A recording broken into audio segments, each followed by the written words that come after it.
ఆ రోజు తెలుగుదేశం ప్రభుత్వం కంటిన్యూ అయి ఉంటే 2021కి ప్రాజెక్టు పూర్తి అయిపోయేది.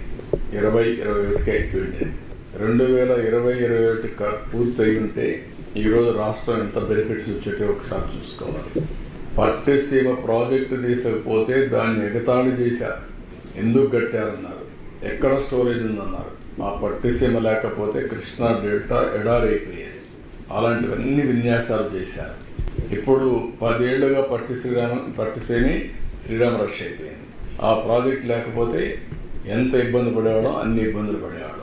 అంటే ఒక వ్యక్తి యొక్క అజ్ఞానానికి, మూర్ఖత్వానికి, లేకుంటే రాక్షసత్వానికి నిదర్శనం ఇచ్చారు. దాన్ని బాధేస్తుంది చెప్పాలంటే, కోపం వస్తుంది, ఆవేశం వస్తుంది, సభ్యత అడ్డం వస్తూ ఉంది. మామూలుగా కాదు. నాకు తెలిసి ఈ ప్రాజెక్ట్ కోసం ఎంత కష్టపడ్డానని. పండగ పూట నేను పోతూ అమెరికాకు పోవాలంటే నేను నాగపూర్కి వెళ్ళాను. మినిస్టర్ దగ్గరికి వెళ్ళి ఇక్కడ నమూనా కూడా పెడితే అవన్నీ ఇక్కడ పాట్నా అనుకుంటా, ఇది పూణే నాగపూర్లో మంత్రి దగ్గరికి పోయాను. పూణేలో నమూనా పెడితే నమూనాను చూసి అవన్నీ కూడా ఎట్లా చేయాలని అవన్నీ ఆలోచించుకుని అలా వచ్చాను. ఒకసారి అరుణ్ జైట్లీ ఉండేవాడు.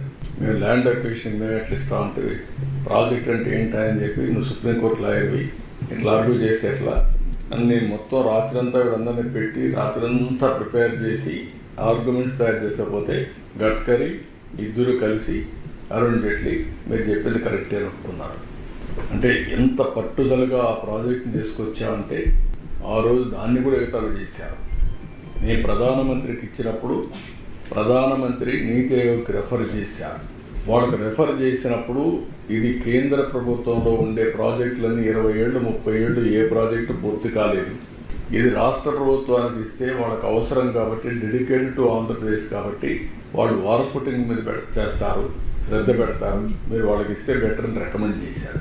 పన్గారియా ఇప్పుడు 16th ఫైనాన్స్ కమిషన్ చైర్మన్, ఆయన రికమెండ్ చేస్తే కేంద్రం నాకు ఇస్తే నేను తీసుకున్నానని చెప్పి నన్ను విమర్శించే పరిస్థితికి వచ్చారు.